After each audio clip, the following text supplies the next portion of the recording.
Screen aku udah kelihatan belum? Udah, Kak. Oke. Oh ya, yang mau on cam juga boleh banget ya.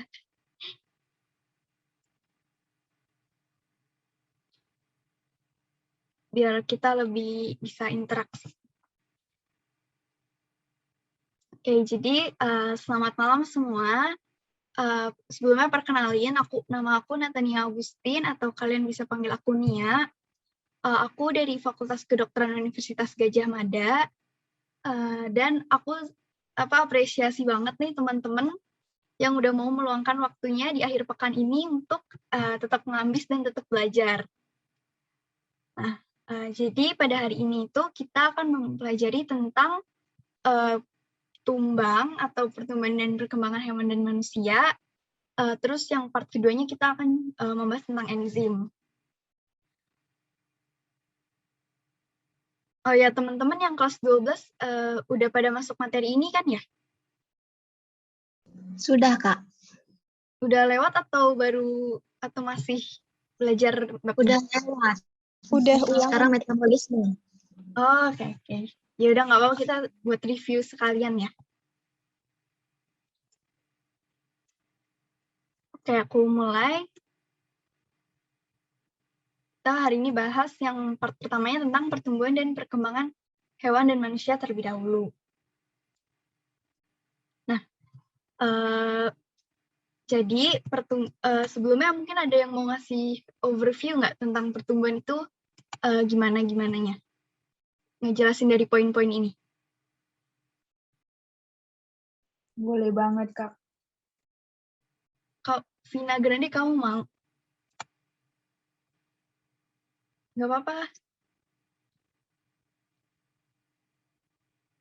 Oke, yaudah aku langsung jelasin aja, sekalian review. Kemarin kan juga udah dijelasin sama Kak Yola. Jadi kalau pertumbuhan itu, dia itu merupakan pertambahan ukuran, bisa berupa berat, panjang, dan massa.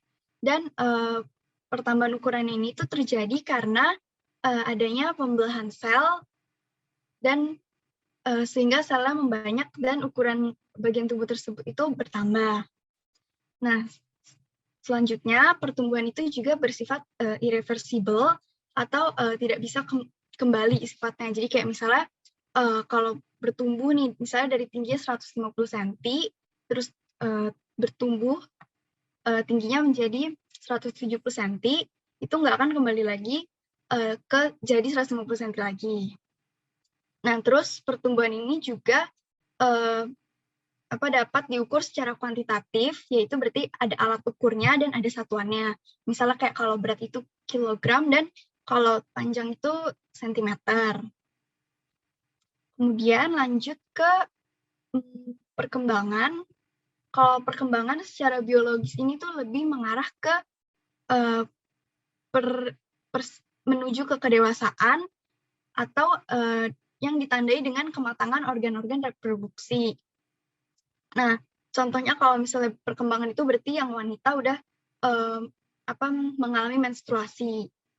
Nah, terus perkembangan ini juga sifatnya reversible atau dapat berulang-ulang. Kayak contohnya kalau perempuan kan menstruasi tiap bulan. Nah, lanjut perkembangan itu juga tidak dapat diukur secara kuantitatif, dan dia juga nggak ada ulat ukurnya, sehingga dia itu bersifat kualitatif. Sampai sini kira-kira paham nggak? Ini aku kasih overview-nya aja sih. Paham, Kak. Paham, Kak. Oke. Lanjut. Nah, jadi secara garis besar, pertumbuhan dan perkembangan hewan dan manusia ini tuh dibagi menjadi 2 tahap. Yang pertama itu ada fase embrionik, yaitu adalah pertumbuhan zigot melalui beberapa tahap sampai menjadi embrio.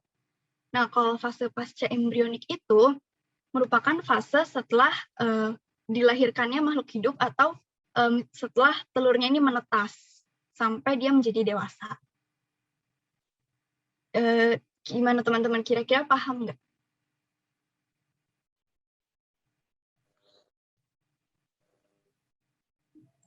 Kak mau nanya. Oh iya, boleh. Kalau fase pasca embrionik itu bisa di manusia apa emang di hewan aja? Oh, kalau fase pasca embrionik di manusia kan juga ada. Misalnya dia udah dilahirkan nih bayi, terus kan dia jadi anak-anak, jadi remaja, terus jadi dewasa, jadi yang orang tuanya lagi. Pertumbuhan dan perkembangan yang pasca embrionik. Oke, makasih Kak. Kak mau nanya. Oh iya, kenapa? Tadi, jadi berarti habis fase embrionik kan udah lahir. Jadi melanjutkan ke fase pasca embrionik gitu Kak. Iya, benar. Oh iya, maaf banget, aku baru nyadar ada yang chat, aku baca-baca dulu ya. Ada yang nanya nih, pertumbuhan bisa dinyatakan dengan angka, perkembangan enggak, gitu bukan Kak? Ya benar banget. Jadi kalau pertumbuhan itu sifatnya itu kuantitatif, dia bisa dinyatakan dengan angka. Misalnya kayak contohnya berat badannya 50 kg dan tinggi badannya 160 cm. Nah itu. Kalau perkembangan itu nggak bisa diukur dengan angka.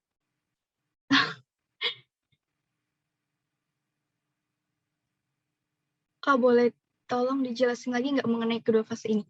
Oke. Jadi kedua fase ini tuh pertama pas dari setelah fertilisasi itu kan terbentuk zigot. Nah, zigotnya ini tuh akan mengalami pertumbuhan dan perkembangan dalam beberapa tahap yang akan aku jelasin di slide-slide berikutnya. Dan dia itu akan bertumbuh dan berkembang menjadi embrio. Kemudian setelah itu makhluk hidup dilahirkan, atau misalnya kalau yang ada telurnya itu telurnya menetas, dia juga akan berkembang dalam fase pasca embrionik.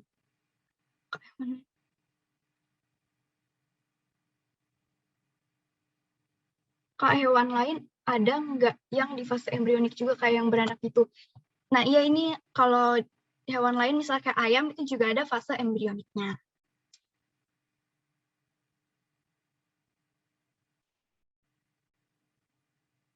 Berarti kalau fase embrionik itu saat masih zigot terus mengalami perkembangan. Dan kalau fase, iya benar banget, jadi fase pasca embrionik itu setelah lahir atau setelah telurnya menetas. Kayak kalau misalnya di ulet nih, telurnya menetas. Berarti sekarang kita berada di fase pasca embrio. Iya, benar banget. Boleh lanjut ke slide berikutnya nggak ini? Boleh Kak. Boleh Kak. Boleh, Kak.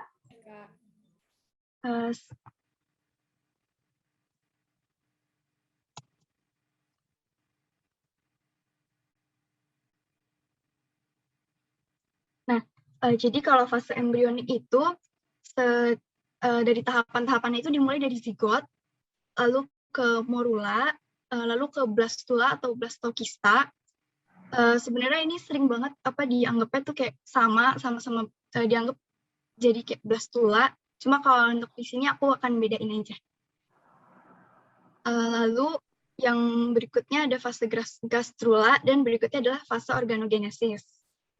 Nah, untuk ngingetnya itu, teman-teman bisa inget dari huruf depan aja nih, kayak jadi ngingetnya itu ZMBGO untuk tahapan di fase embrioniknya.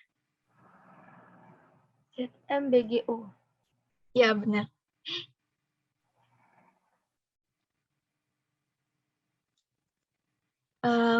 Yang untuk di fase ini, ntar tahapan-tahapannya akan aku jelasin lebih detail di slide-slide berikutnya. Jadi kalau yang di sini aku lanjut lagi, boleh nggak? Boleh, Kak. Boleh, Kak. Oke.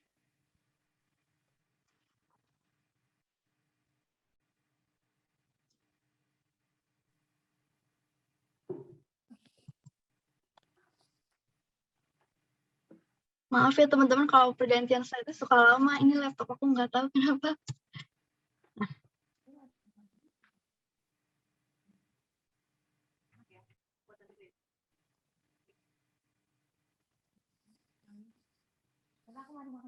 Nah, jadi kalau untuk yang fase embrionik, itu pertama-tama kan diawali dengan zigot. Nah, zigot ini tuh merupakan hasil fertilisasi dari dari peleburan sperma dan ovum. Nah, sperma ini kan sifatnya haploid. Terus ovum ini juga sifatnya kan haploid atau N. Nah, jadi menurut teman-teman zigot itu sifatnya apa? Ada yang mau jawab? Iya, bener banget. Bener banget, zigoid itu sifatnya 2N atau diploid. Nah, kemudian setelah fertilisasi ini, zigot itu akan melakukan pembelahan atau cleavage secara mitosis, tetapi pembelahan ini tuh hanya dengan membagi-bagi sitoplasmanya menjadi beberapa bagian. Nah, kemudian bagian-bagian sitoplasma yang udah dibagi-bagi itu akan berkembang menjadi sel-sel yang kecil dan berinti disebut blastomer. Kira-kira sampai sini paham nggak, teman-teman? Paham, Kak. Nah, jadi jumlah sitoplasmanya itu sama dari zigot ke morula. Kita juga bisa lihat kalau ukuran selnya ini kan kayak kurang lebih sama kan kalau ini dikumpulin gitu. Nah, terus pas sudah kebentuk blastomer, terus kalau misalnya blastomer itu udah ada 16 sampai 32 sel, dia akan kayak mengumpul gitu dan membentuk suatu struktur yang mirip buah arbe yang namanya itu morula. Kira-kira untuk yang fase zigot dan morula udah paham belum, teman-teman? Aku cek chatnya sebentar ya.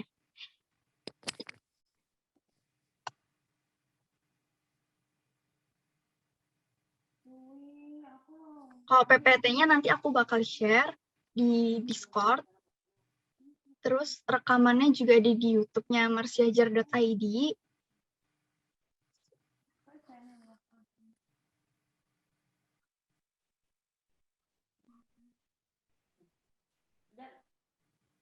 Zigot tadi diploid. Iya, tadi zigot itu diploid. Boleh dilanjut ya, teman-teman, ke tahapan berikutnya? Boleh, Kak. Boleh, Boleh, Kak. Kak. Yang ini udah jelas ya?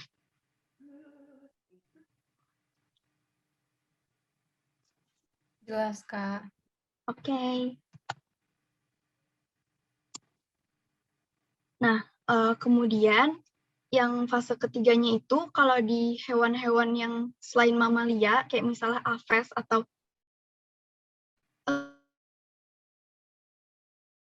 reptil, dia itu namanya itu blastula. Nah, jadi blastula ini tuh merupakan hasil pembelahan lanjutan dari morula. Jadi tadi morulanya itu akan terus membelah sampai minimal itu ada 128 sel. Nah, kalau minimal udah ada 128 sel itu, dia disebutnya sebagai blastula. Terus di blastula ini juga ada 2 kutub. Yang atas itu kutub animal pole, yang bawah itu kutub vegetal pole. Nah, terus di antara kedua kutub ini itu, maaf, boleh di-mute dulu nggak? Oke. Jadi tadi ada animal pole sama vegetal pole. Nah, dari kedua kutub ini itu pembelahannya itu nggak seimbang, teman-teman. Jadi yang lebih aktif pembelah itu yang pole yang atas, nah sedang yang animal atau yang animal pole. Sedangkan kalau yang pole yang bawah, yaitu vegetal pole itu, dia tidak aktif membelah karena memiliki mengandung egg yolk atau kuning telur. Nah, kemudian kan tadi morula akan membelah terus membentuk blastula, dan lama-kelamaan karena setelah pembelahan tersebut akan membentuk suatu struktur yang berisi rongga di tengah dan ada cairannya juga, namanya itu blastosel. Sampai sini paham nggak kira-kira, teman-teman? Sebentar aku cek chatnya dulu ya.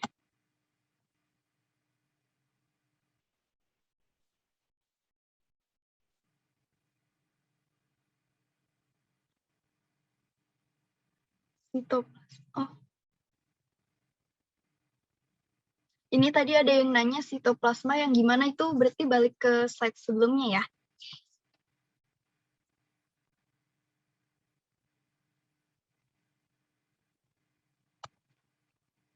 Oke, jadi dalam sel zigot ini, di dalamnya itu kan ada cairannya nih. Nah, cairannya itu disebut sitoplasma. Di dalam suatu sel itu ada pengisinya, cairan pengisinya itu namanya sitoplasma.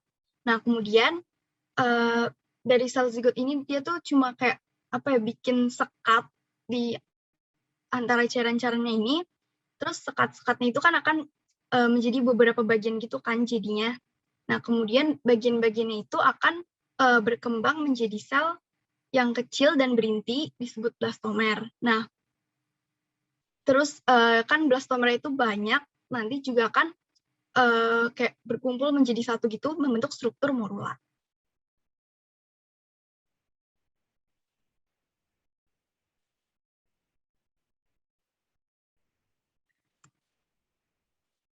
Selain mamalia nggak mengalami fase embrionik, enggak ya teman-teman. Jadi mamalia maupun nggak mamalia itu dua-duanya sama-sama tetap mengalami fase embrionik.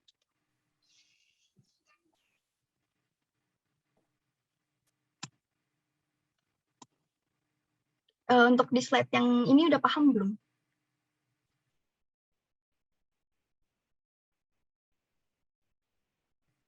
Atau ada yang masih kurang jelas? Paham, Kak.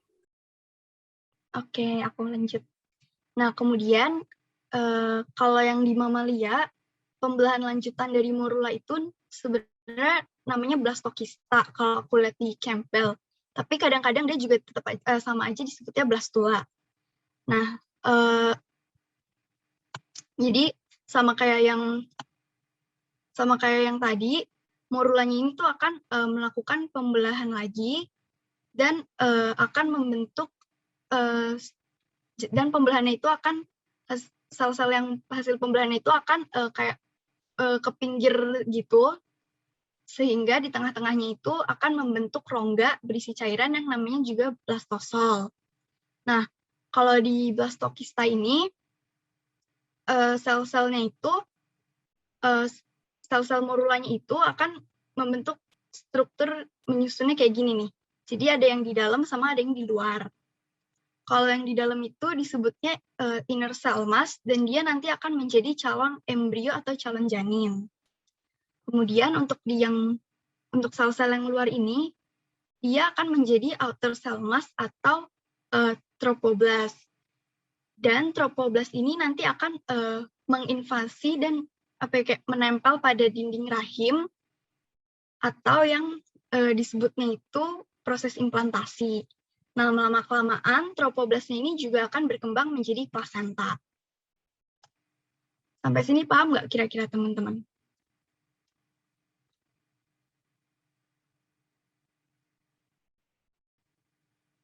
Jadi setiap tumbuhan dan hewan itu selalu mengalami fase embrionik dan fase embrionik. Iya, benar banget.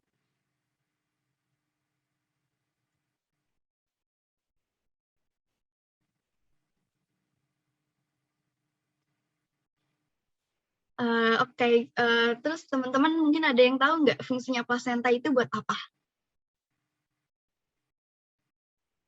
Untuk jalan atau makanan untuk bayinya ya, Kak?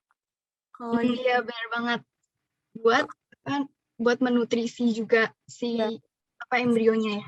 Oke. Aku lanjut ya.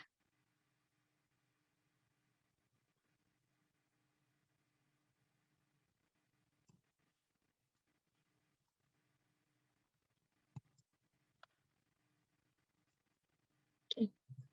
Lanjut, kemudian ada fase gastrulasi. Jadi dari blastula atau blastokista tadi itu pertama-tama dia akan melipat ke dalam, nih membentuk kayak suatu lekukan atau lipatan ke dalam. Nah, ini itu namanya proses invaginasi. Nah, terus lipatan ke dalamnya itu akan membentuk suatu struktur bernama blastopor.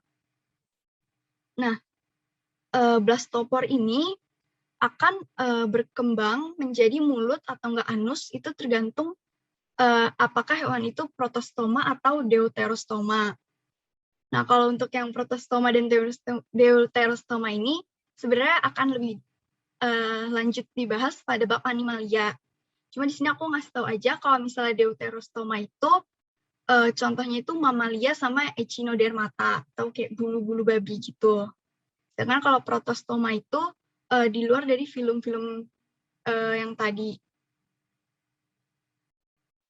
Sampai sini paham nggak kira-kira teman-teman? Jadi struktur blastopor ini nanti akan berkembang menjadi mulut atau enggak menjadi anus.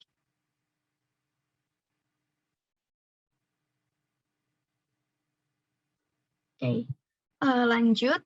Setelah itu, blastopornya ini tuh akan terus melekuk ke dalam atau akan melakukan invaginasi lanjutan ke arah blastozoa ini. Jadi dia akan terus melekuk ke dalamnya dan akan membentuk suatu struktur juga yang semacam rongga gitu, namanya arkenteron. Nah, arkenteron ini akan menjadi nantinya akan menjadi saluran pencernaan. Yang ini nih arkenteron. Sampai sini paham nggak teman-teman? Paham, Kak. Oh, aduh maaf aku kecepatan ya. Oke, aku ulang ya. Jadi di fase gastrulasi ini diawali dengan perlekukan ke dalam permukaan luarnya ini dia melekuk ke dalam. Akan melakukan pelipatan atau pelekukan ke dalam. Namanya itu proses invaginasi. Sampai sini paham nggak teman-teman? Paham, Kak. Nah, Paham, Kak. Oke. Struktur awal hasil pelekukan ini namanya itu blastopor. Udah sampai sini paham? Paham, Kak. Nah, terus blastopornya ini akan berkembang menjadi mulut atau enggak menjadi anus, tergantung makhluk hidupnya itu merupakan yang protostoma atau deuterostoma. Nah, kalau untuk yang untuk pembagian protostoma atau deuterostoma itu sebenarnya akan lebih lanjut dibahas di bab animalia. Cuma kalau deuterostoma itu tuh cuma ada filum echinodermata sama mamalia. Nah, kalau yang selain itu misalnya kayak Annelida, Nemahelminthes dan lain-lain itu masuknya ke protostoma. Jadi nantinya itu lubang blastopornya akan berkembang menjadi mulut kalau di protostoma dan blastopornya ini akan berkembang menjadi anus kalau dia di deuterostoma. Sampai sini kira-kira paham nggak teman-teman? Jadi sebenarnya kalau di manusia, struktur yang kebentuk pertama kali itu adalah anus. Sampai sini udah paham nggak? Oke. Lanjut, dari blastopornya ini, dia akan makin melekuk ke dalam atau melakukan invaginasi lagi ke arah yang lebih dalam, ke arah rongga blastozoa ini, dan akan membentuk suatu struktur yang semacam rongga juga yang dinamakan arkenteron. Nah, arkenteronnya ini nanti akan berkembang menjadi saluran pencernaan.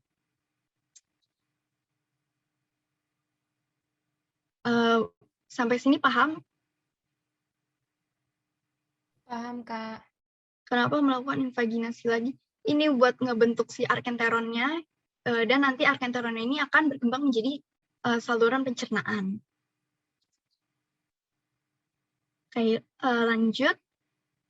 Setelah ini kebentuk arkenteronnya, kemudian akan juga terbentuk 3 lapisan embrionik kalau di hewan triploblastik. Jadi yang pertama itu ada lapisan ectoderm yang biru ini, lalu yang merah ini ada lapisan mesoderm atau yang lapisan tengah, dan ada yang kuning ini namanya lapisan endoderm. Nah, ketiga lapisan embrionik ini nanti akan berdiferensiasi menjadi macam-macam organ yang akan aku bahas di slide berikutnya. Sampai sini paham? Paham, Kak. Paham. Oke.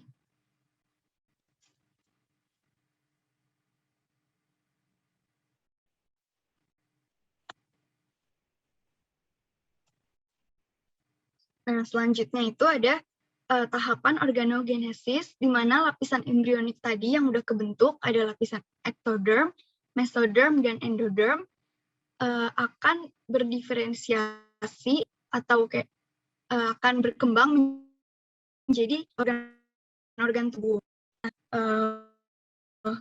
Ini aku ada apa sih cara hafal kalau di ectoderm ini yaitu membentuk organ-organ KISS. Nah, KISS ini itu adalah kulit dan sistem saraf. Yang ini nih, ectoderm atau lapisan yang terluar akan berkembang menjadi sel kulit, sel saraf, dan dia juga berkembang menjadi sel pigmen. Dan sel indera juga. Sampai sini udah paham atau ada yang mau ditanyain lagi? Triploblastik. Sebentar ya, aku balik ke slide sebelumnya.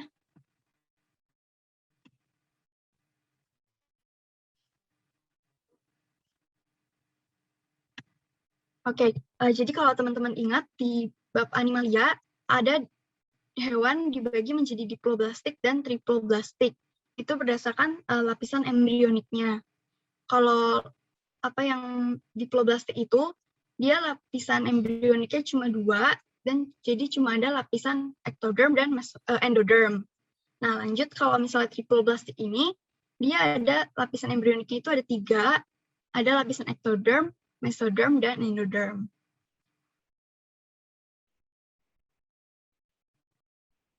Oh iya, jar itu jaringan maksudnya tadi.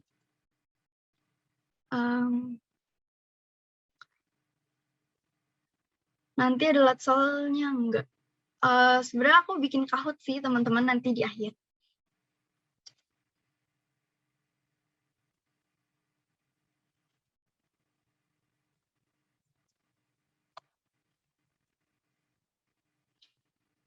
Nah, kemudian lanjut ke lapisan yang kedua, yaitu lapisan mesoderm atau lapisan tengah.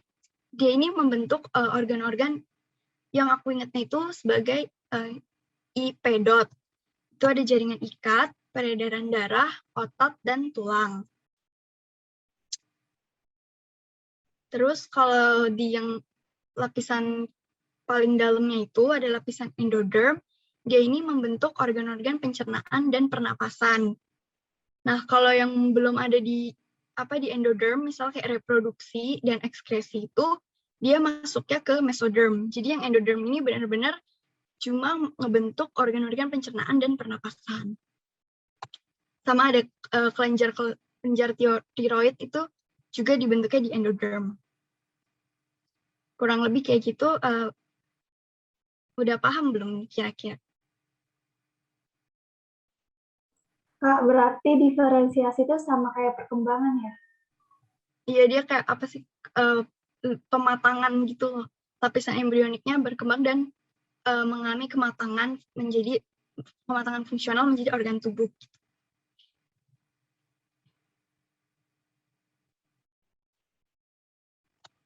Iya, benar-benar. Maksudnya ini diferensiasi itu artinya udah matang dan memiliki fungsi yang spesifik.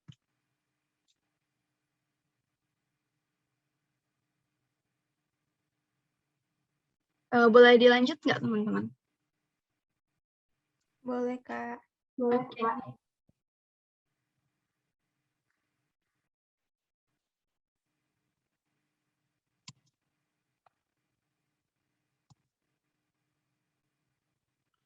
Oke, nah, jadi yang fase embrionik itu udah sampai segitu aja. Jadi setelah dia dilahirkan atau setelah telurnya menetas, dia akan mengalami pertumbuhan dan perkembangan dalam fase pasca embrionik. Nah, fase pasca embrionik itu dibagi ada 3. Yang pertama itu regenerasi, yang kedua ada metamorfosis, dan yang ketiga itu ada metagenesis. Untuk detailnya aku akan bahas di slide berikutnya.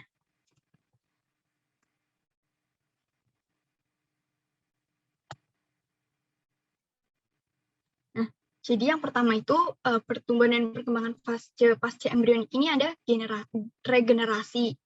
Nah, jadi regenerasi ini merupakan kemampuan makhluk hidup untuk memperbaiki dan mengganti bagian tubuhnya yang rusak. Contohnya kayak gini nih, ada yang tahu nggak ini hewan apa? Planaria ya, Kak? Planaria. Planaria kali ya, Kak? Mau jawab? Hewan planaria. Nah, yang ini apa namanya? Planarianya itu kayak dipotong gitu menjadi 3 bagian, dan yang di kiri ini dia diambil bagian tengahnya, kemudian habis itu bagian tengahnya ini bisa beregenerasi dan membentuk ekor dan kepalanya. Kemudian yang bagian kepalanya ini dia juga bisa beregenerasi membentuk bagian-bagian tubuhnya yang lain. Begitupun juga yang ekornya. Kira-kira sampai sini paham nggak? Planaria itu termasuk hewan uniseluler.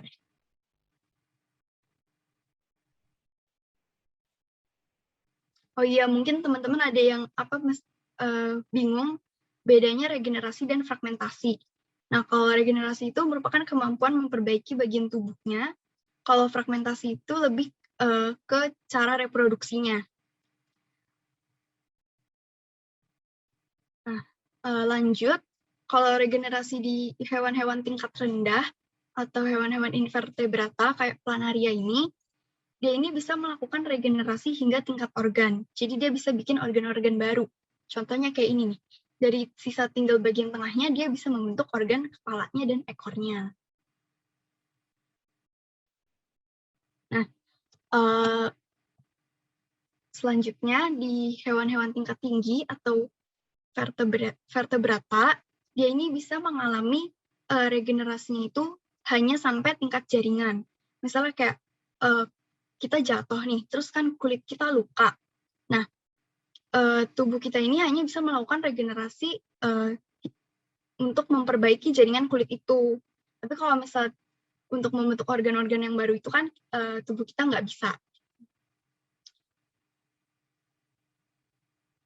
Kak, maksudnya itu sampai tingkat organ jaringan. Ini udah paham belum kira-kira yang sampai tingkat organ jaringan? Udah, Kak.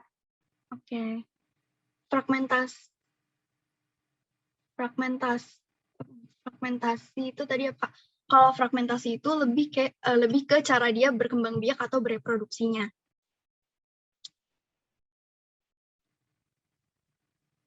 Jadi dia bisa memperbanyak diri dengan cara memotong-motong bagian tubuhnya ini. Iya, kenapa? Ada yang raise hand?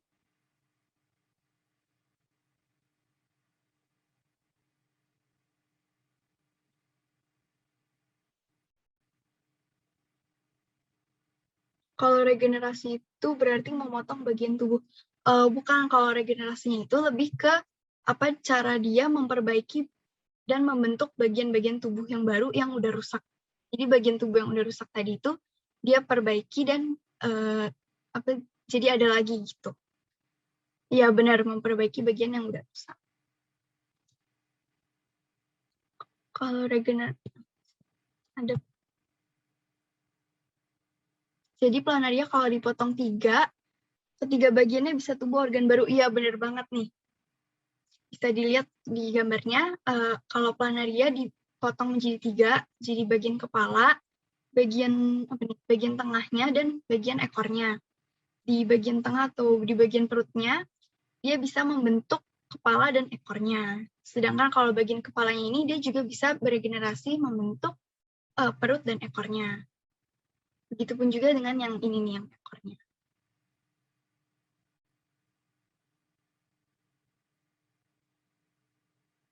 Itu planarianya yang memotong sendiri. Aku pernah lihat sih waktu itu kalau buat penelitian gitu ada yang motong-motong planarianya. Ya buat praktikum.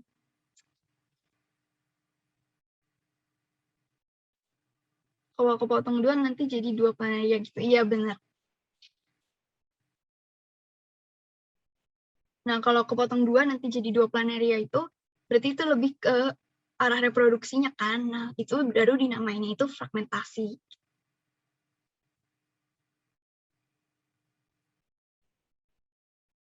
Kalau kayak cicak itu dia gimana kan dia? Ya, cicak itu dia juga memiliki kemampuan regenerasi atau dinamakan itu autotomi, bisa membentuk ekornya. Gitu. Aku boleh lanjut ya.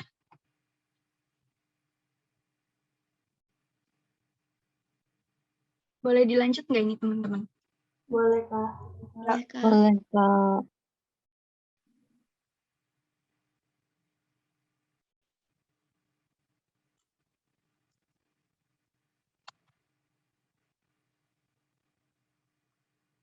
Selanjutnya ada fase pasca embrionik itu ada yang namanya metamorfosis. Nah, metamorfosis ini merupakan perubahan struktur dan fungsi tubuh dari muda hingga dewasa.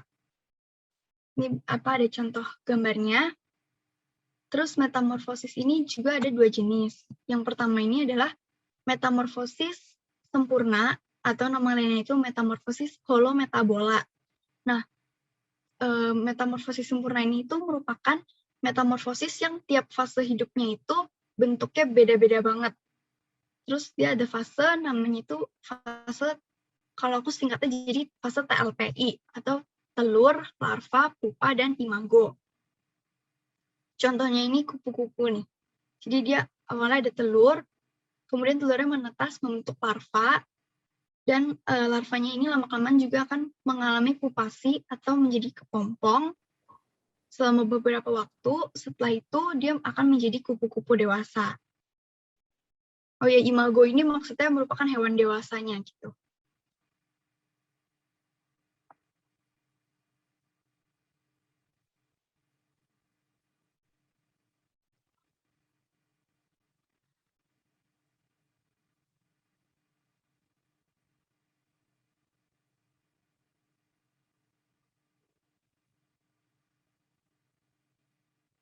Kalau cicak itu, dia kan vertebrata ya, jadi dia itu sebenarnya regenerasi jaringan.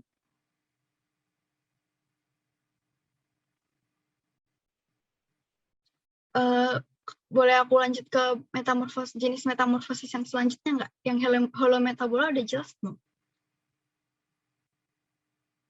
Udah, Kak. Udah, Kak. Jelas, Kak. Oke. Nah, bentuk metamorfosis yang selanjutnya itu ada metamorfosis tidak sempurna atau hemimetabola. Nah, dia ini tahapannya itu adalah tahap-tahapan TNI atau telur, nimfa, dan imago. Nimfa ini tuh maksudnya hewan dewasa, dan kalau nimfa ini maksudnya hewan yang muda atau remajanya gitu, dan kalau imago ini maksudnya hewan dewasa. Nah, metamorfosis tidak sempurna ini merupakan metamorfosis yang terjadi karena bentuk remajanya ke bentuk dewasanya itu dia cuma berubah ukurannya. Tapi kayak struktur utamanya itu masih kira-kira sama lah. Contohnya ini ada di belalang.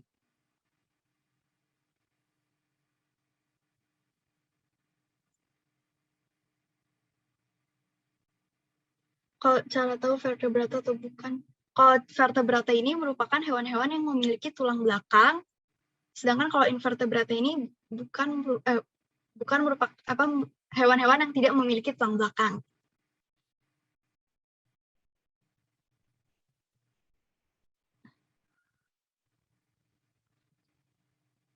Yang untuk metamorfosis ada pertanyaan nggak? Nggak ada, Kak. Oke, aku lanjut ya.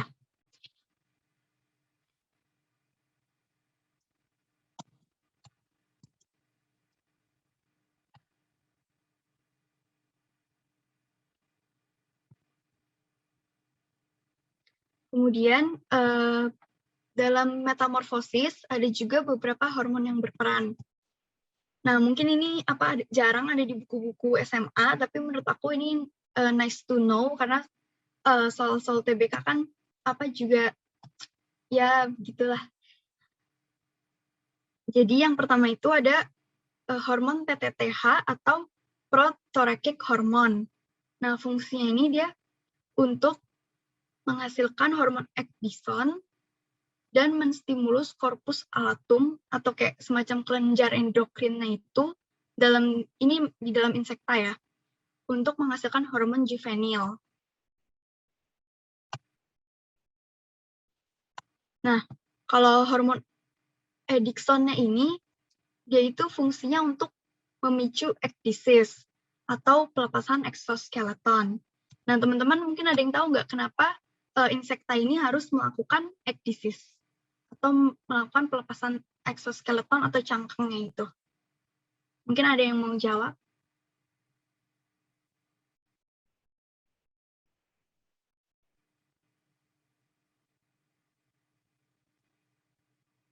Ya, dia semacam ganti kulit gitu. Dia semacam ganti kulit gitu. Mungkin teman-teman ada yang tahu nggak fungsinya buat apa? Kecepatan. Oke, aku ulang deh. Mungkin dari yang mana ini? Aku bahas ulangnya. Iya, ini ada di serangga.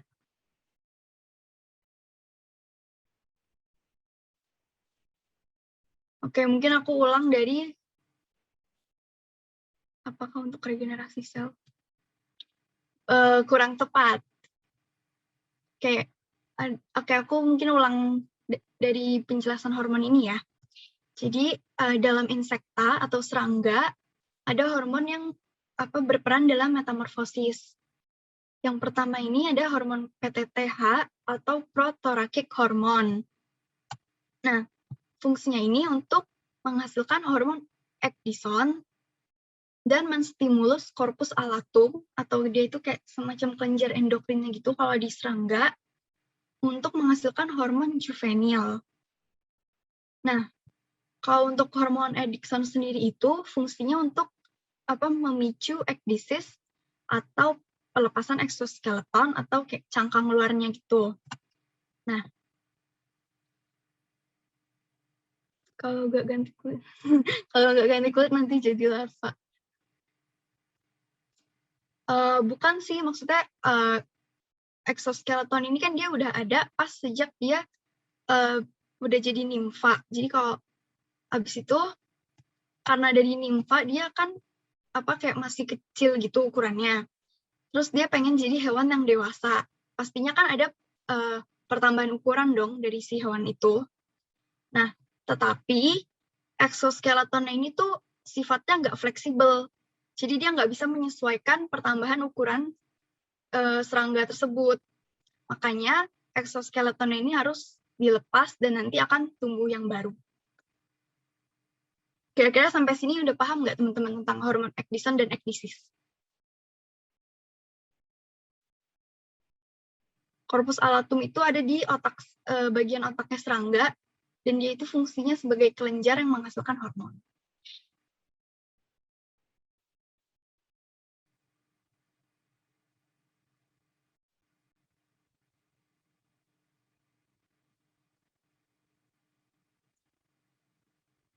Gimana teman-teman, kira-kira yang untuk hormon ecdison dan peristiwa ecdysis sudah bisa dipahami belum?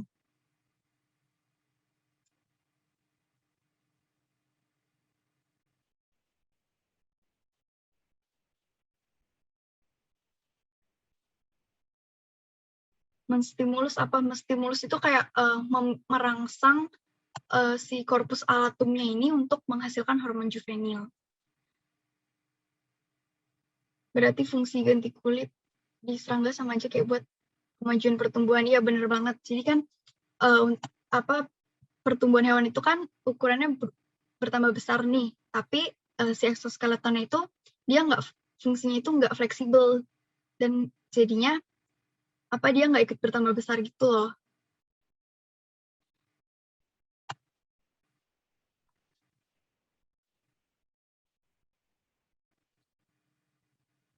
Nah, karena si exoskeleton ini nggak ikut bertambah besar, sedangkan badannya itu bertambah besar, maka exoskeleton ini harus dilepas dan nanti akan tumbuh yang baru, yang menyesuaikan ukuran tubuh dia yang udah membesar itu.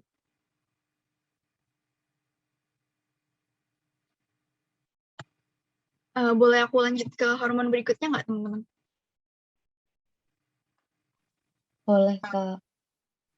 Oke. Lanjut ke hormon juvenil. Nah, dia ini berperan dalam mengatur pertumbuhan si larvanya. Jadi kalau hormon juvenilnya itu banyak, dia akan merangsang pertumbuhan si larva. Nah, kemudian kalau misalnya hormon juvenilnya ini udah menurun, dia akan memicu proses pupasi pada larva atau pembentukan kepompong. Yang kurang lebih kayak gitu sih. Jadi ular juga punya hormon Ecdysone. Iya benar, ada juga.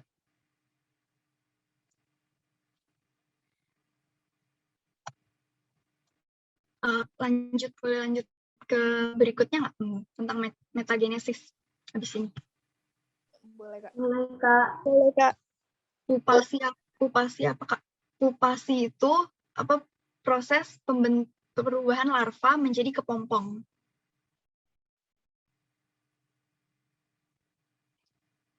Oke, lanjut ya.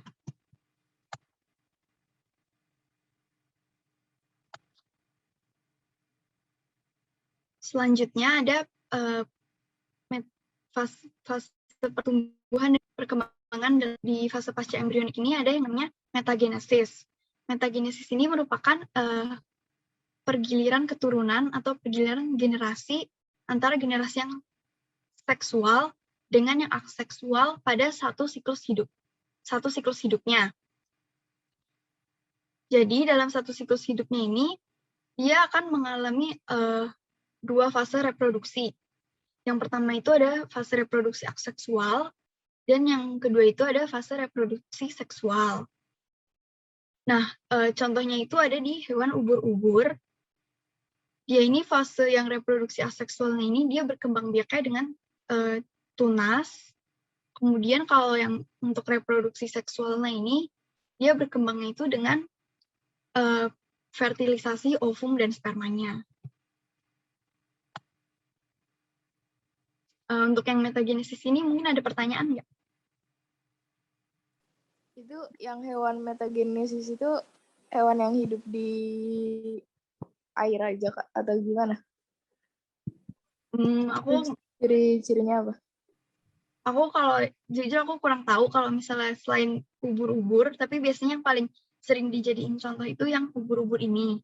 Terus ciri utamanya itu dia dalam satu siklus hidupnya ini punya dua fase reproduksi. Jadi dia bisa bereproduksi secara aseksual dan juga bisa bereproduksi secara seksual.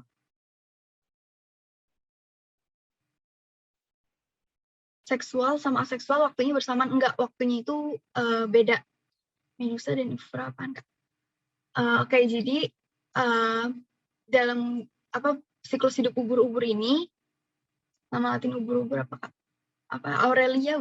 Aurelia aurita.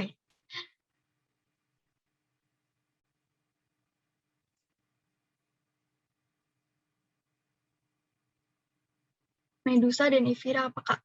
Oke, jadi dalam satu siklus hidup ubur-ubur ini, ubur-ubur yang jantan dan betina dia akan mengalami fertilisasi, kemudian membentuk zigot yang akan berkembang menjadi larva. Kemudian larvanya ini tuh akan menempel di dasar laut, membentuk yang namanya struktur skifistoma. Kemudian skifistomanya itu akan berkembang dan akan membentuk polip atau kayak semacam tunas gitu. Terus polipnya ini akan lepas dan berkembang menjadi evira atau ubur-ubur muda yang bisa berenang bebas. Nah, kemudian eviranya ini akan bertumbuh dan berkembang lagi menjadi medusa atau ubur-ubur dewasa. Jadi kalau evira ini kayak ubur-ubur yang baru lepas dari tunasnya, dan kalau medusa ini adalah ubur-ubur yang udah dewasa dan bisa melakukan reproduksi. Kira-kira udah jelas belum yang medusa dan evira ini apa?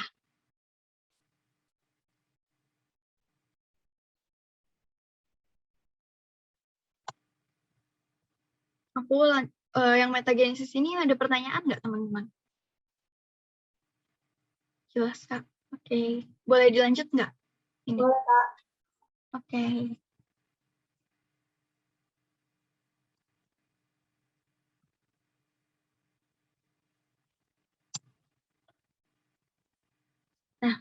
Nah, jadi yang fase pertumbuhan dan perkembangan hewan ini udah selesai. Kira-kira ada pertanyaan nggak teman-teman?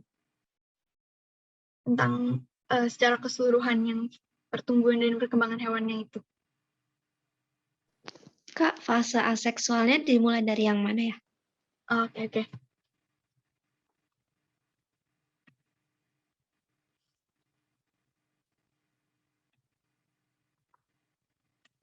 Bentar ya ini.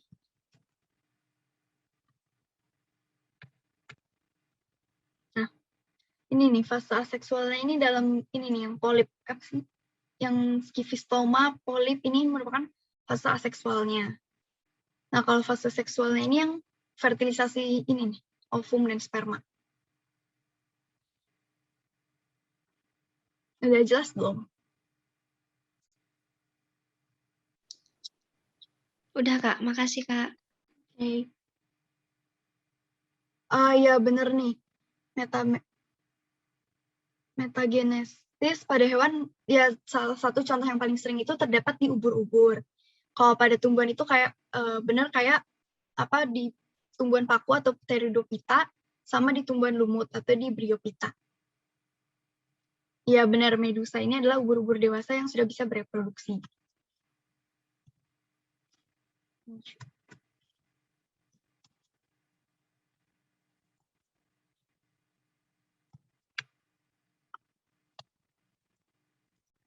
Sebelum masuk ke bab selanjutnya, mungkin teman-teman ada pertanyaan lagi nggak tentang ini? Tentang apa?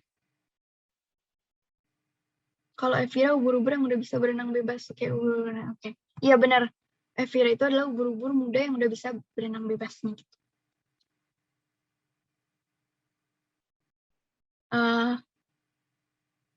Fase embrionik sama fase embrionik itu bisa terjadi di semua makhluk hidup. Iya benar, bisa terjadi di semua makhluk hidup.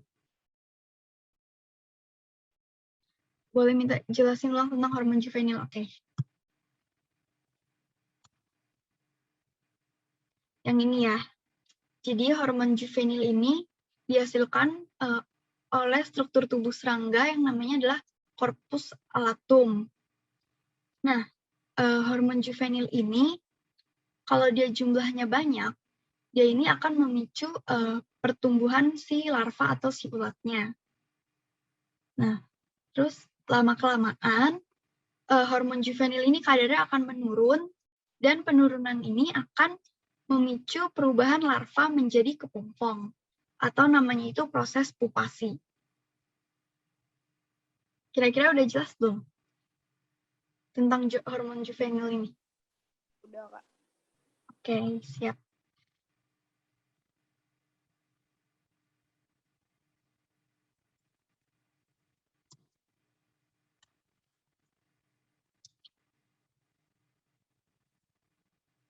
Oke, ini boleh mau langsung dilanjut ke bab yang berikutnya nggak, bab enzim? Boleh, Kak. Boleh, Kak. Oke. Teman-teman di sekolah, kalau yang enzim ini juga udah lewat ya? Atau masih Masuk, Kak.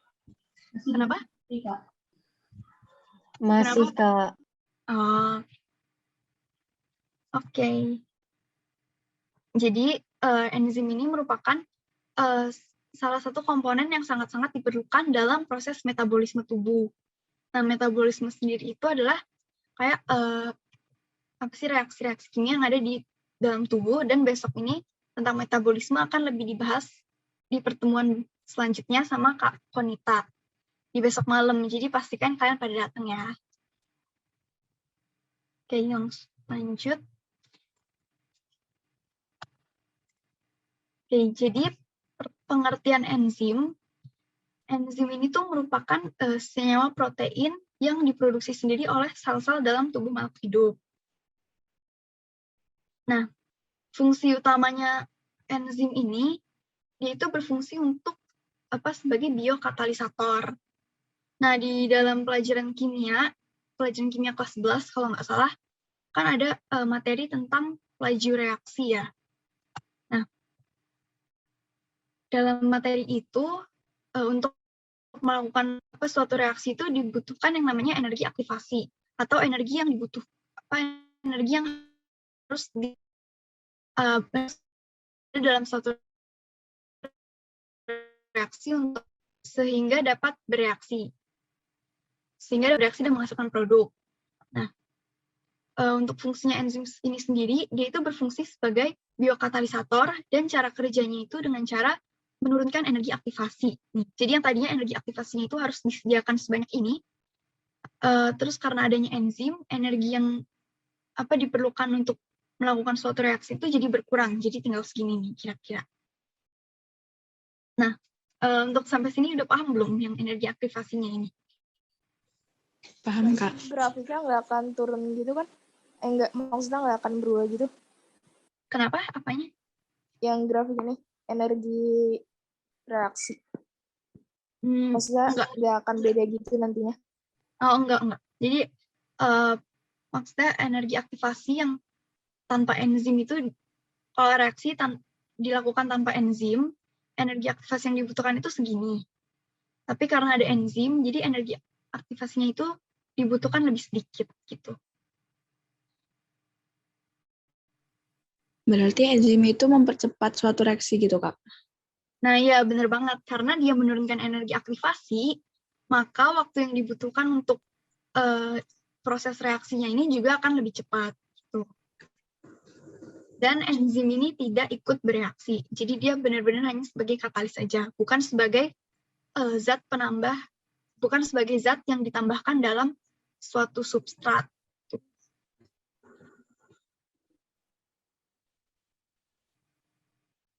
Berarti kayak sebagai pembantu gitu nggak sih, Kak?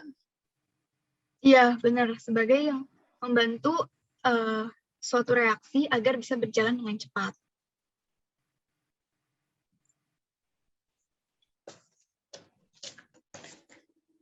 Aku mau PPT juga join Discord.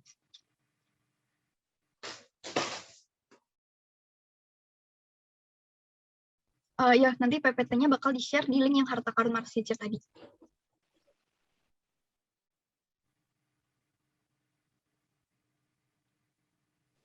Lanjut ya. Oke.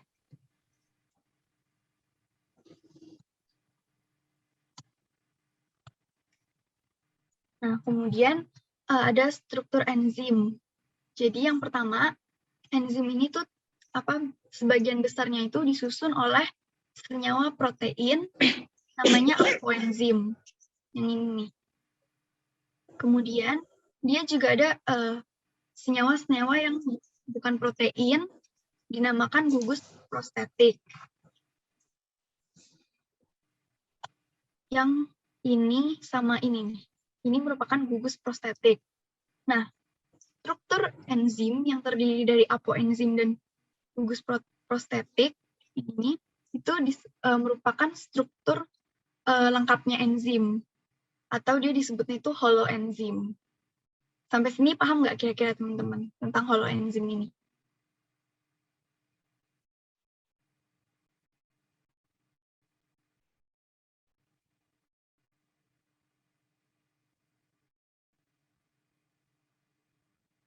Holoenzim itu enzim yang kompleks. Holoenzim itu kayak struktur lengkapnya enzim gitu sih. Struktur lengkapnya, jadi dia tuh ada yang komponen proteinnya dan juga ada komponen yang non proteinnya. Kak, ya. Holoenzim itu biasanya dia adalah kofaktor yang berpasangan dengan apoenzim kan ya? Kalau yang aku tahu tuh holoenzim bukan kofaktor sih, tapi holoenzim itu memang struktur lengkapnya enzim. Jadi kayak gugus yang apa sih komponen proteinnya ini, apoenzimnya ini, dia kan menyatu dengan gugus yang non proteinnya juga, yang dinamakan gugus prostetik yang ini sama ini, dan membentuk struktur enzim yang lengkap. Namanya itu holoenzim. Gitu kalau yang setahu aku sih. kayak berikatan sama kofaktor gitu nggak sih, Kak? Lebih ke berikatan gitu. Iya, apoenzim berikatan dengan yang non-proteinnya atau kofaktornya.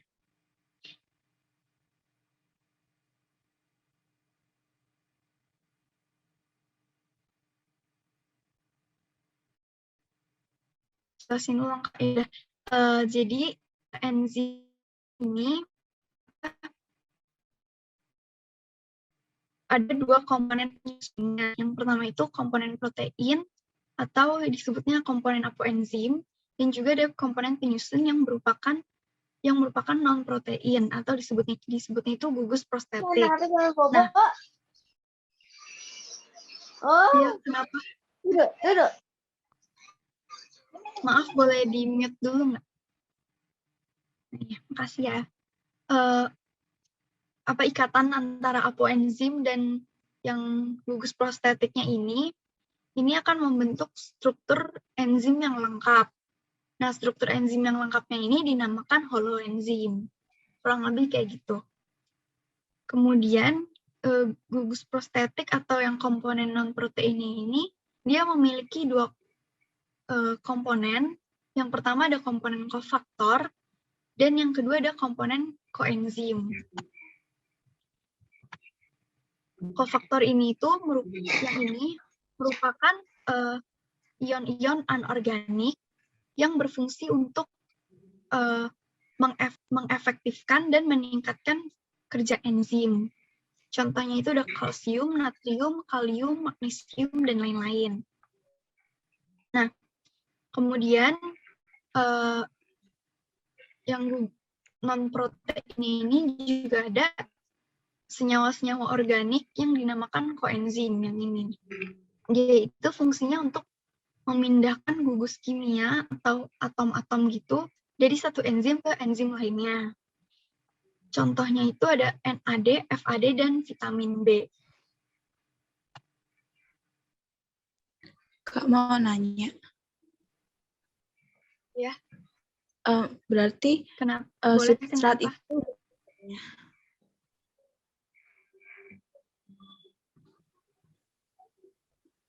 substrat itu sebagai bahan gitu. Ya benar.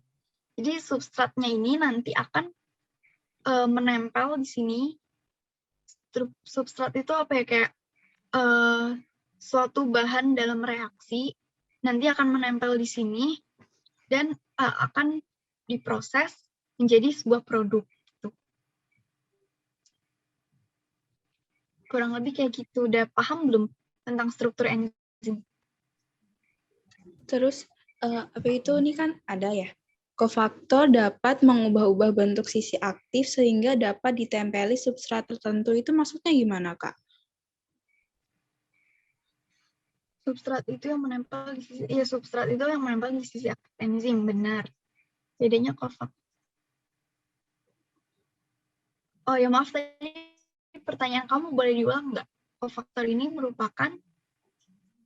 Kofaktor dapat mengubah-ubah bentuk sisi aktif sehingga dapat ditempeli substrat tertentu. Sejujurnya kalau kayak gitu aku belum pernah dengar pernyataan yang itu. Kan karena setahu aku kofaktor ini fungsinya untuk meningkatkan fungsi enzim. Tapi mungkin benar dengan cara dia bisa mengubah-ubah sisi aktifnya. Kalau bedanya kofaktor dan koenzim itu, kofaktor ini merupakan gugus non-protein yang berupa ion-ion anorganik, dan kalau koenzim ini merupakan gugus non-protein yang berupa senyawa organik. Kurang lebih kayak gitu. Kak, maaf. Iya. Aku mau nambahin yang tadi tuh pertanyaannya siapa tadi, Via. Itu kali kan Iya, boleh. Iya, itu kali Kak, mungkin kan kofaktor itu bisa mengubah. Putus. Kenapa?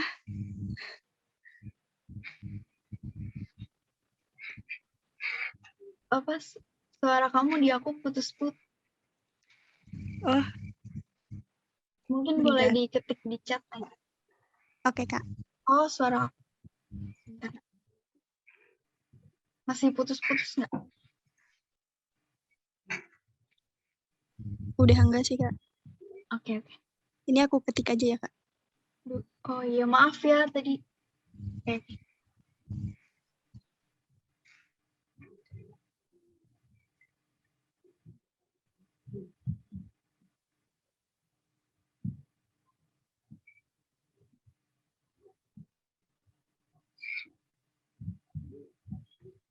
Yang nanti saingan sama inhibitor non kompetitif itu kofaktor ya, Kak. Kalau setahu aku sih yang saingan sama inhibitor non kompetitif itu tetap substrat, bukannya si kofaktor. Oh ya, Silmi Kafah tadi mau menambahkan apa? Nggak apa-apa banget, Kak. Iya, Kak. Jadi mungkin tadi pertanyaan Via itu bisa aku tambahin jawabannya. Halo, Silmi. Iya, Kak. Udah ada belum Kak suaraku? Halo? Halo, Kak. Ini suaraku masuk nggak sih? Halo, iya. Ini suaraku masuk nggak sih, Kak? Kamu, suara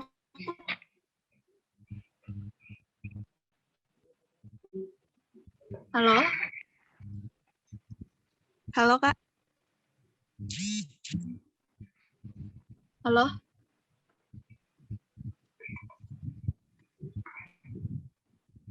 Iya, suaraku udah masuk nih. Ini suaranya Kanatan. Suara aku sekarang masih putus-putus nggak? Masih, Kak. Tapi ini aku lanjut aja atau gimana, Kak?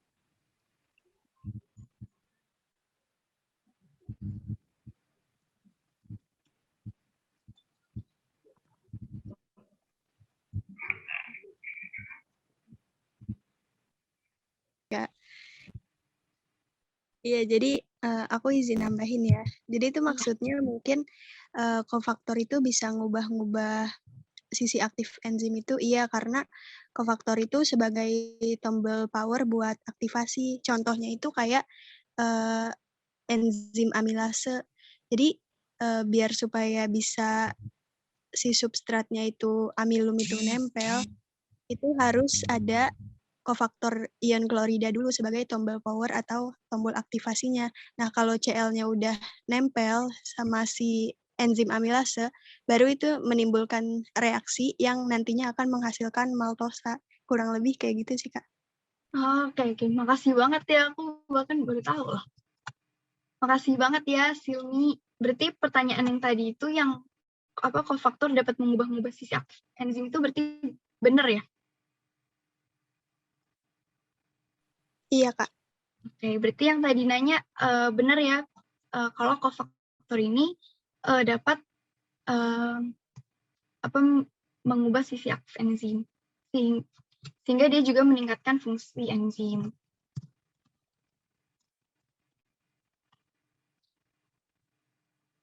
Yang untuk struktur enzim ini udah jelas belum? Mau aku boleh lanjut ke slide berikutnya? Boleh, Kak. Oke. Boleh, Kak. Nah, lanjut ke sifat enzim. Jadi yang pertama, enzim itu kan merupakan sebagian besar itu protein ya. Dan protein ini tuh punya sifat, dia itu akan rusak jika terkena suhu atau panas yang tinggi. Nah, namanya itu adalah denaturasi. Lanjut, enzim ini juga kerjanya itu spesifik. Jadi kayak misalnya enzim amilase, ya dia cuma bekerja buat memecah amilum, kurang lebih kayak gitu. Jadi kalau spesifik, dia bekerja dengan substrat yang sesuai. Kemudian dia ini juga berfungsi sebagai katalis, ini yang udah aku singgung di awal tadi. Dia dapat mempercepat reaksi dengan menurunkan energi aktivasinya. Selanjutnya, enzim ini juga tidak ikut bereaksi. Jadi dia itu hanya sebagai katalis dan bukan sebagai suatu zat yang ditambahkan ke produk, suatu zat yang ditambahkan ke substrat. Jadi nanti massa substrat dan massa produknya itu akan tetap sama. Selanjutnya, enzim ini bekerja secara reversible atau bolak-balik, jadi dia dapat mengubah substrat menjadi produk atau sebaliknya. Atau sebaliknya yaitu bisa mengubah produk yang udah dihasilkan tadi dapat dibalikin lagi menjadi substrat. Itu nggak bagus, iya. Jadi kalau semakin tinggi energi aktivasinya itu, artinya semakin banyak energi yang harus dia siapkan agar bisa agar reaksi tersebut bisa berlangsung. Nah, bedanya kalau denaturasi itu dia enzimnya itu rusak karena pemanasan yang sangat tinggi. Nah, kalau inaktif ini dia itu kayak terjadinya itu kalau enzimnya ada di suhu di bawah 0 derajat. Nanti akan aku bahas juga di slide yang faktor pengaruh kerja enzim. Dan kalau inaktif ini dia tuh nggak rusak gitu loh, jadi cuma nggak bisa dipakai, tapi kayak nanti kalau suhunya udah sesuai dia bisa dipakai gitu. Kalau denaturasi, enzim itu udah benar-benar rusak kan. Tapi walaupun dibalikin ke suhu yang normal, dia juga udah nggak bisa dipakai lagi, gitu kurang lebih. Udah jelas belum yang bedanya denaturasi sama inaktif?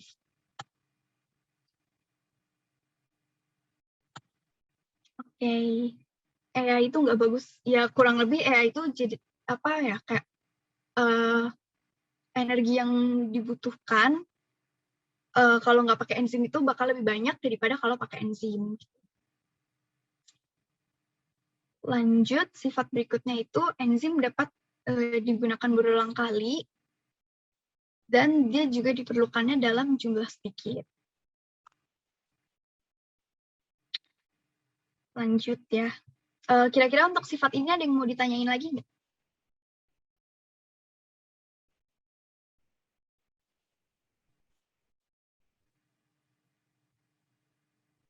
Oke.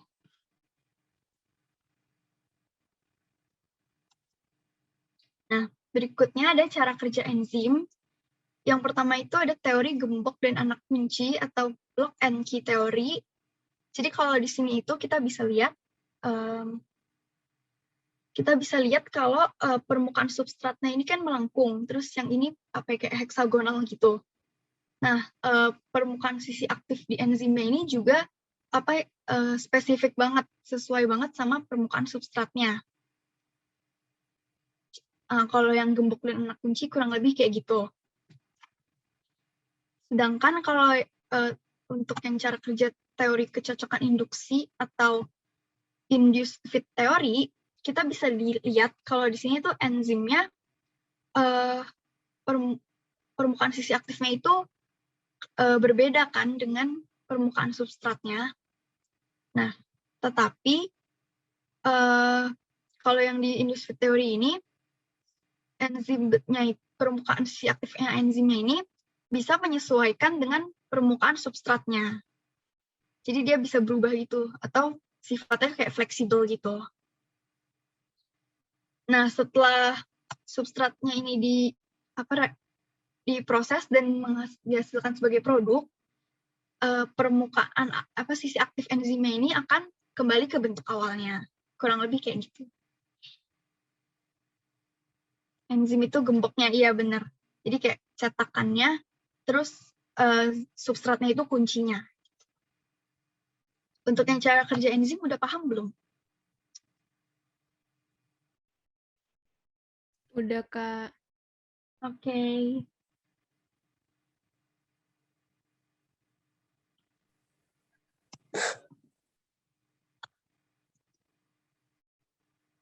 Selanjutnya ada inhibitor atau penghalang kerja enzim. Jadi berdasarkan jenis ikatan inhibitor dengan enzimnya, ada dua jenis. Yang pertama itu adalah inhibitor yang irreversible.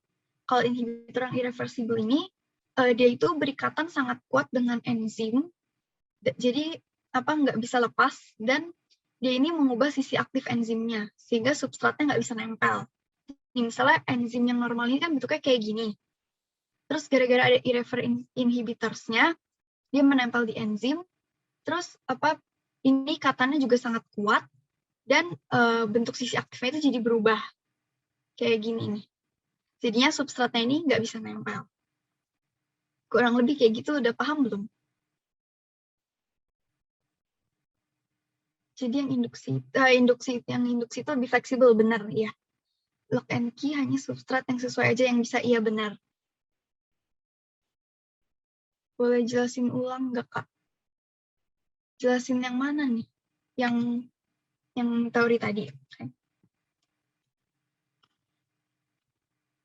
Nah, jadi kalau cara kerja enzim ini ada dua. Yang pertama ada yang lock and key teori, terus yang kedua ada in-vis-fit teori. Nah, kalau yang ini itu permukaan substratnya itu spesifik banget dengan permukaan sisi aktif enzimnya. Jadi dia enzim ini hanya bisa menerima substrat yang permukaannya itu sesuai. Kurang lebih kayak gitu. Lanjut, kalau yang in-vis-fit teori, sisi aktif enzimnya ini bisa berubah-ubah atau fleksibel menyesuaikan dengan permukaan substratnya. Itu sih. Udah jelas belum yang ini? Aku lanjut ya.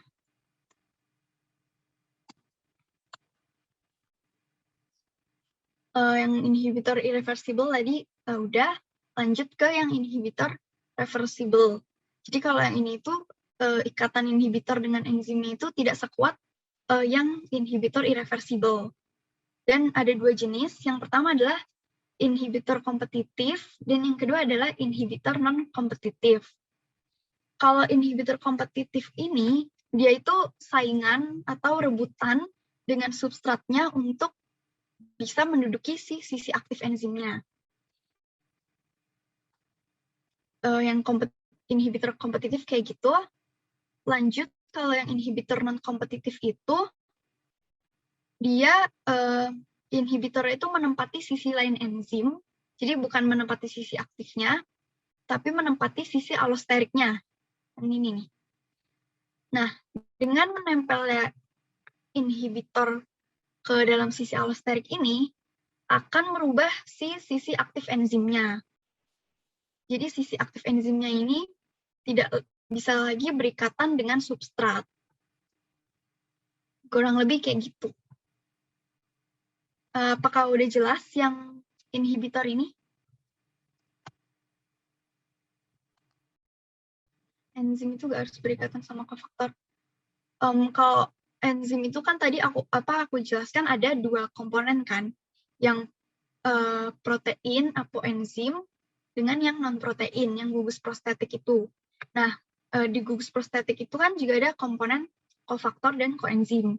Jadi kalau nggak harus berikatan sama kofaktor itu, menurut aku kurang tepat sih, karena struktur lengkap enzim itu kan harus ada kofaktornya juga. Gitu.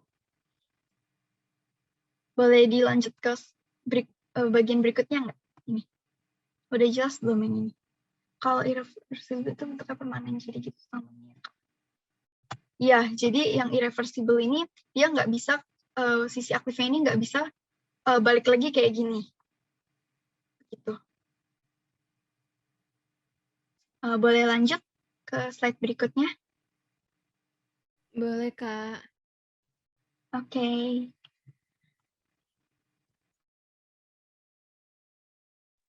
Astaga, jadi tadi nggak kedengeran ya, guys? Enggak, kirain aku Kak Naomi itu tadi ngomong nggak sih Kak Naomi? Kayak ngomong deh. Iya, sebenarnya ngomong. Aduh, mana sih nih? Ntar aku lift dulu. Sebenarnya dari tadi ngomong. Ya, berarti dari tadi nggak kedengeran dong ya? Ya elah. Iya, makanya aku tadi ngeliat, ini Kak siapa namanya? Kak Naomi. Iya, Mulutnya iya. ngomong, ada suaranya. Aduh, malah aku dari tadi nanya-nanya, ngingetin udah diisi feedback. Optimum di pH yang netral atau di pH 6-8 kira-kira. Tetapi kalau di tubuh kita, di enzim pencernaannya itu, dia suhu pH-nya itu tergantung pada lingkungannya. Misalnya nih, enzim pepsin, dia kan berada di dalam lambung yang lingkungannya itu asam. Jadi dia baru bisa bekerja dengan optimum itu kalau pH-nya itu juga yang pH rendah. Begitupun pula dengan enzim tripsin yang berada di lingkungan usus yang sifatnya itu basa. Jadi enzim tripsin ini baru dapat bekerja dengan efektif itu kalau di pH yang tinggi gitu. Denaturasi itu kerusakan enzim karena suhunya panas. Iya, karena suhunya panas. Tanda kalau yang untuk pH-nya ini udah jelas belum? Aku lanjut. Jelas, Kak. Oke, aku lanjut ke berikutnya. Selanjutnya ada faktor pengaruh dari konsentrasi substrat. Jadi di sini enzim itu kecepatan reaksi akan mencapai titik jenuh atau kecepatan maksimal yang ini nih. Kalau semua sisi aktif enzim itu sudah terpakai. Jadi misalnya nih, ini enzim, dia sisi aktifnya ada 4. Yang ini, sama ini. Nah, terus ada substrat, dia baru nempelnya di sini aja. Nah, itu kecepatannya, reaksinya itu akan pertama-tama lambat dulu. Lalu habis itu ada substrat lain yang nempel ke sisi aktif yang lain. Nah, lama-kelamaan kecepatan reaksinya ini akan meningkat karena kan kayak apa ya, lebih bisa menghasilkan produk yang lebih banyak dalam satu waktu, gitu kan. Terus di sini nanti juga bakal keisi sisi aktifnya sama substrat. Nah, di sini juga. Nah, kalau semua sisi aktifnya ini udah kepake, substrat-substrat yang lain ini kan jadinya nggak bisa nempel ke enzimnya lagi kan. Ini. Nah, jadi kalau misalnya semua sisi aktif enzimnya ini udah kepake, kecepatannya ini ya bakal menjadi konstan. Gitu. Yang ini udah yang ini kira-kira udah jelas belum? Atau ada yang mau ditanyain nggak? Berarti itu bertahap gitu ya, Kak? Jadi yang ini kan dia udah diproses nih, misalnya dia harus copot lepas dulu, baru yang ini masuk ke sini. Tapi kan tetap aja yang kerja itu kan jadinya tetap ada 4 sisi aktif kan. Jadi kecepatannya itu bakal tetap konstan, nggak akan naik lagi gitu, nggak.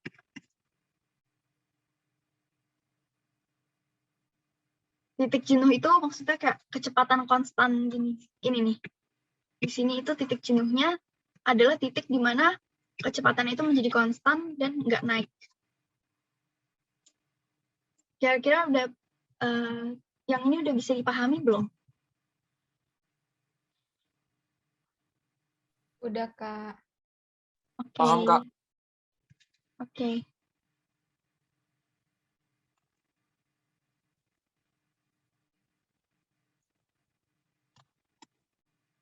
Lanjut ke yang berikutnya.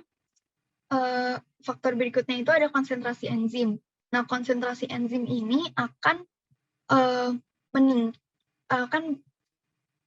berbanding lurus dengan laju reaksi. Jadi laju reaksi atau kecepatan reaksinya ini akan semakin cepat kalau enzimnya itu juga banyak. Yang ini ada pertanyaan nggak untuk slide yang ini?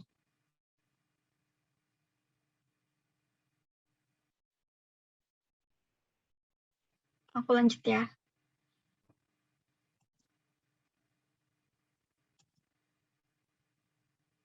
Nah,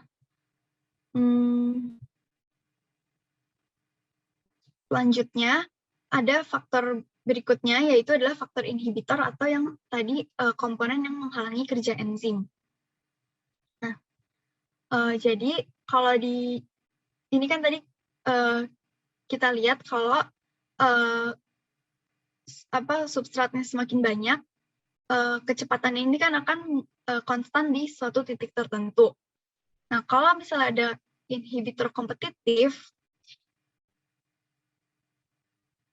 dan inhibitor kompetitif ini sebenarnya bisa ditangani dengan memperbanyak si konsentrasi substrat. Kalau substratnya makin banyak, dia akan lebih dikenali oleh sisi aktif enzimnya. Jadi si penghalangnya ini kayak kalah saing gitu dengan si substratnya. Nah, makanya kalau substratnya itu semakin banyak, akan mempercepat laju reaksinya juga.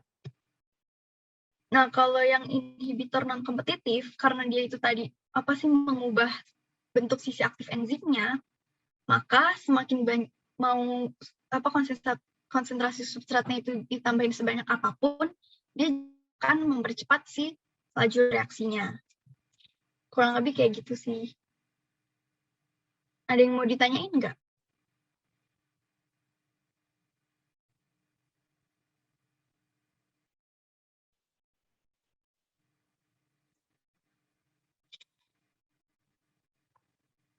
Ada yang mau ditanyain nggak tentang ini? Oke.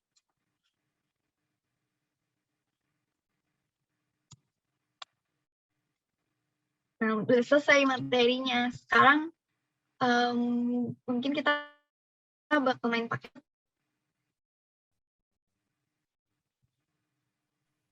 Yeay. Ayo guys, join. Mana nih share screen-nya? Oh iya. Tapi aku kan baru pertama kali ini bikin Kahoot. Terus aku nggak tahu ini tuh bisa buat berapa orang gitu. Mau dicoba dulu aja atau gimana? Boleh Kak. Coba dulu aja. Boleh Kak, coba dulu. Tapi aku bingung, ini tuh ada tulisan up to 10 players doang, berarti ini maksimal cuma 10 player atau gimana? Aku baru pertama kali bikin Kahoot. Nah.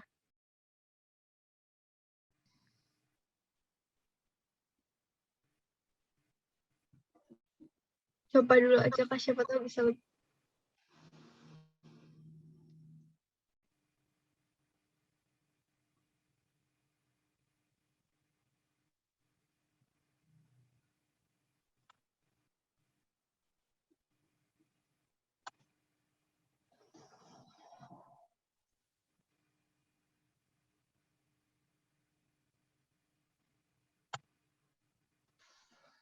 Kak Tessa, ini di chat ada yang bilang mau coba dulu aja Kahoot-nya. Oh iya. Aku nggak tahu masalahnya itu gimana ya. Tapi ngerti nggak? Maksudnya share link-nya gitu. Aku nggak paham loh guys. Bener-bener nggak paham. Ada apa sih kode itunya? Ya udah coba deh. Nggak apa-apa, coba aja, nggak apa-apa. Udah nggak apa-apa nih.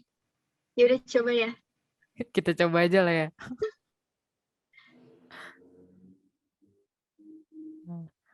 Kalian bisa Kahoot IT. Bisa ini rame nih mah. Iya bisa deh. Bisa ini. Ini bisa. Ya udah, semoga bisa lebih dari 10 orang. Ada sisi bisa, amin. Coba ya, aku juga mau join. Nah lo, ayo guys, kita teman-teman pada join. Kita bertarung loh. Ke website, terus kahoot.it, terus masukin game. Yoi, ayo guys, cepetan sebelum aku ambil 4. Oke, aku udah masuk. Bisa lebih dari 10 guys? Bisa. Satu lagi masuk dong. Nah kan. Masuk. Untuk kita mencoba ya. Ada hadiah dari aku beneran. Masa sih? Nanti lo kasih hadiah. Karena ini kalian buat review materi yang tadi. Siap. Tuh guys, ada hadiahnya. Masa sih nggak pada join? Guys. Ayo deg-degan. Ayo makanya ikutan yuk. Ini dari web ini, bisa nih dari web. Iya, nggak usah download aplikasinya kok. Deg-degan. Tunggu. Ayo dihitung 1 menit dari sekarang. 60, 59, 58, 57, 56, 10, 9. Enggak gitu.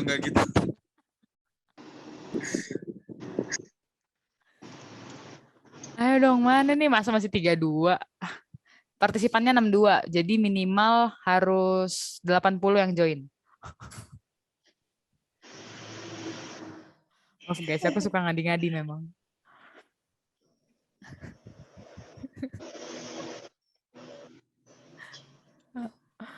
Aduh.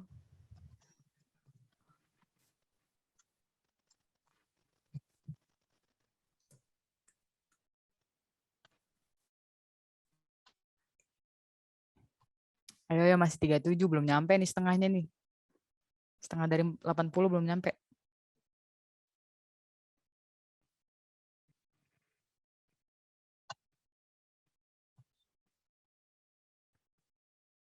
Isaac Newton kan jagonya fisika ya, nggak usah takut lah. Yang penting kan Natanianya nggak ikut join aja. Iya, aku enggak tuh. Kan aku jadi hostnya. Ayo guys, mana-mana ramen lagi dong, ramen lagi. Cuma 36. 25 lagi kemana ini? Ada hadiahnya loh. Beneran aku beli nanti. Karena Natania itu diminta linknya. Ada linknya nggak kak? Ini di apa?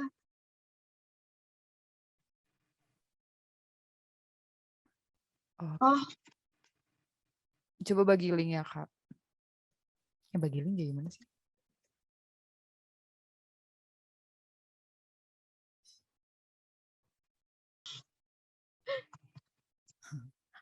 bisa nggak ya? Hadiahnya kupon masuk UGM. Ini kamu bikin ITB harga mati. Tapi kamu mintanya kupon UGM. Maksudnya apa ini ya? Penghinaan nih. Bisa masuk webnya. Oh, ini aja ke kahoot.it. Kalau buat kirim linknya aku nggak ngerti cara. Dia strength-nya yang 3 dari 5. Kan latte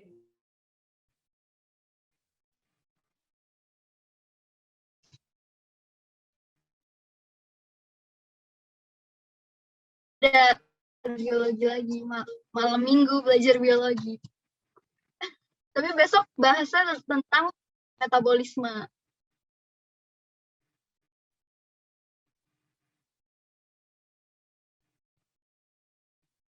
Iya, bio ada sampai hari Minggu, 4 hari berturut-turut.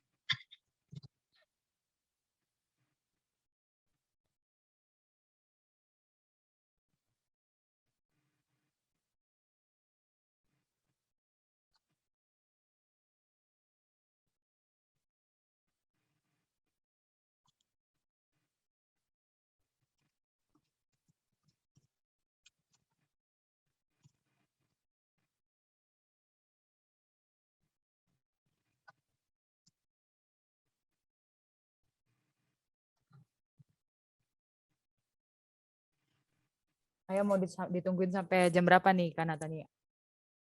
24.5 deh, Kak. 2 menit lagi. Oke, sip deh. 3 menit lagi, 2 menit lagi nih guys. Ayo guys, cepetan. Ditunggu. Lebih mabuk bio daripada mabuk fisika. Bener, memang bio tuh mabuk. Hafalannya banyak banget. Ayo dong, join lagi. Kenapa masih 42?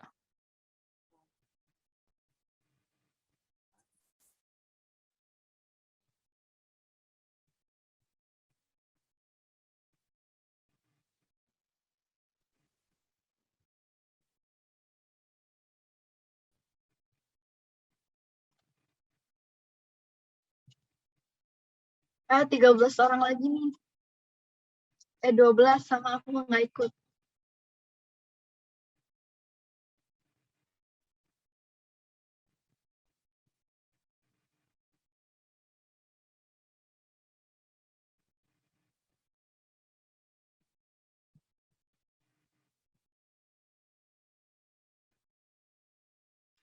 Ah, 1 menit lagi.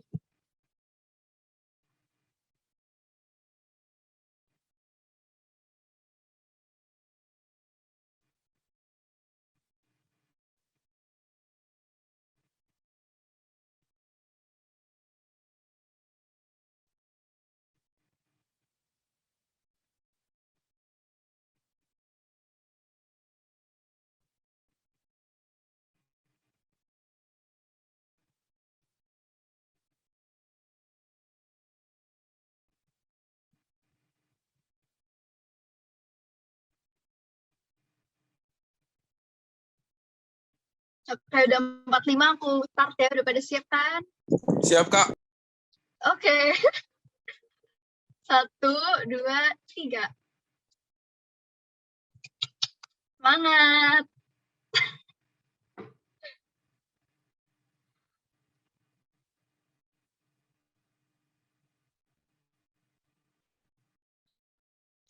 Nah,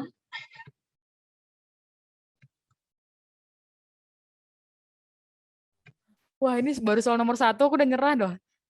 Aduh, ini jawabannya apa?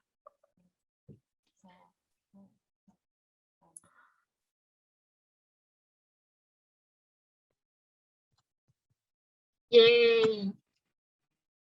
Lanjut ya. Wah, siapa ini, hey?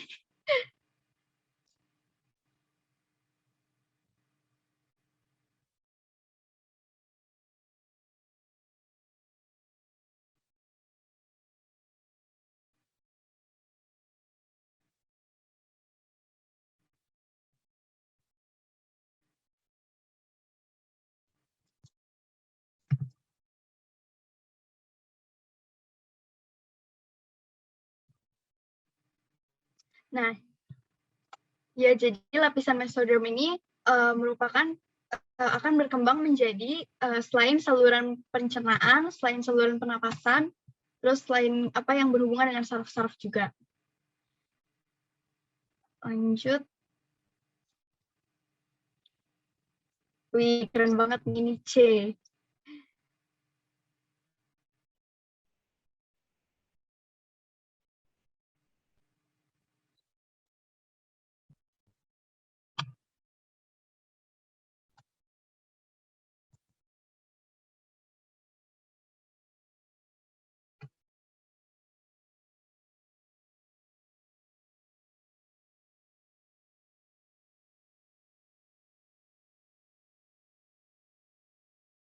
Nah, ya jadi yang berkembang menjadi plasenta itu adalah outer cell mass atau trophoblast.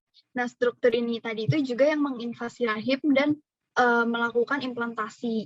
Kalau untuk inner cell mass itu, dia akan berkembang menjadi embrio. Dan kalau blastosel ini tadi itu yang rongga di blastula.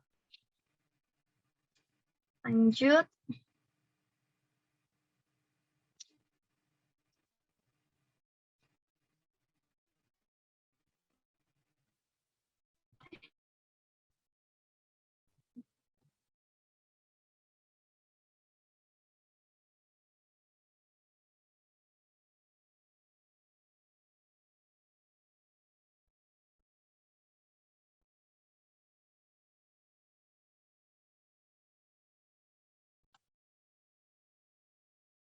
Nah, jadi yang tadi itu alasannya salah karena pembelahannya itu harusnya benar secara mitosis, bukan secara meiosis. Lanjut.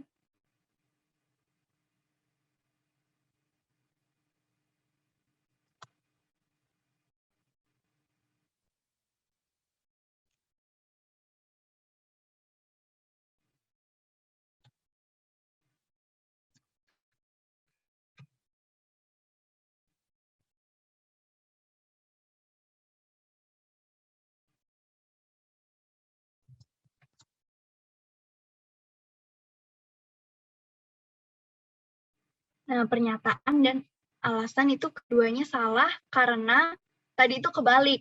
Karena harusnya Ecdison itu yang buat memicu ekdisis dan juvenil itu untuk yang memicu pupasi.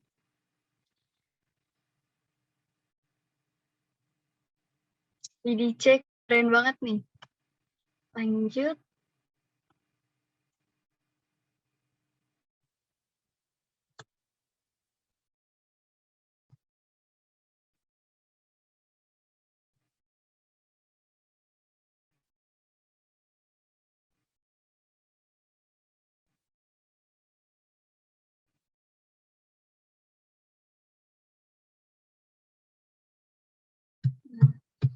Kalau holoenzim ini kan tadi struktur lengkapnya yang terdiri dari protein dan non-proteinnya.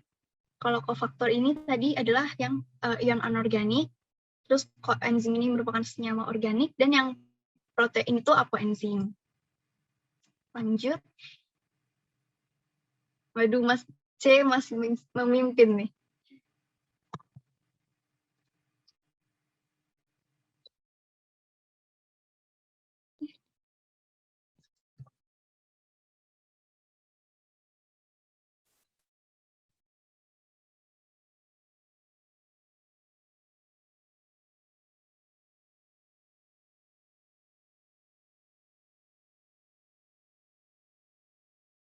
Nah, jadi sifat enzim yang benar ini, yaitu bekerja reversible, dia bisa mengubah substrat menjadi produk, atau dia juga bisa mengubah produk menjadi substrat. Nah, terus enzim ini yang benar dia tidak ikut bereaksi, terus dia bisa rusak karena pemanasan atau denaturasi, dan dia hanya juga diperlukan dalam jumlah yang sedikit. Next. Udah ganti ini nomor satunya jadi Ma. Next.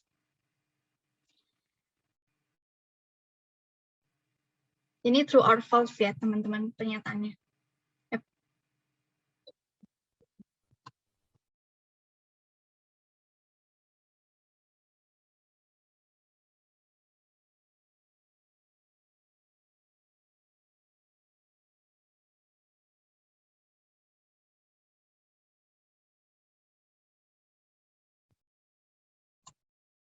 Nah, jawabannya yang itu salah ya, teman-teman.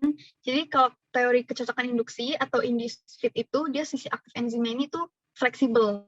Kalau yang spesifik ini merupakan yang teori gembok dan kunci tadi. Next. Wow. Ini masih pertanyaan true or false.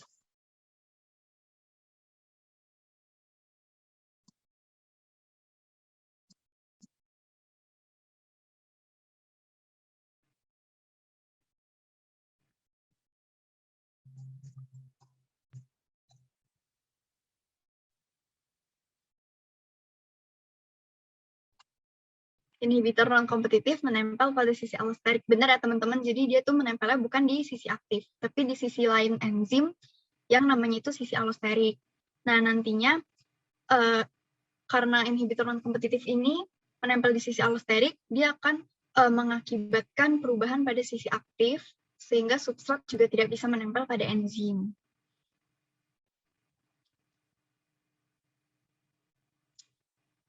Pertanyaan terakhir.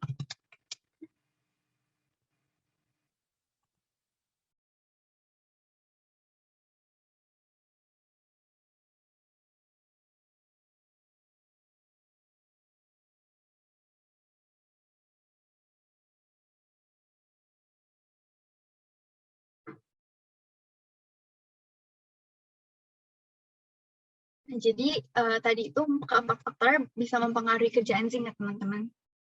Jadi pemenangnya adalah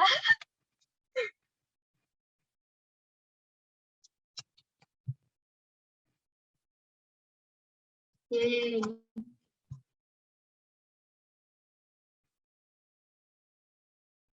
Nah, selamat buat XYZ, Alia, dan Nat.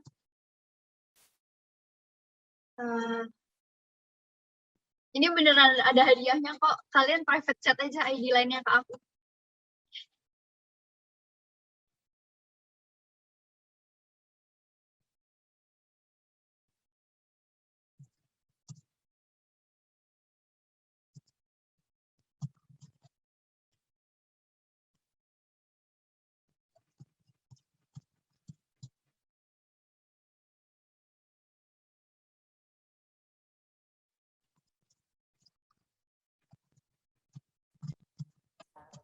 Yeay, jadi udah selesai nih Kahootnya.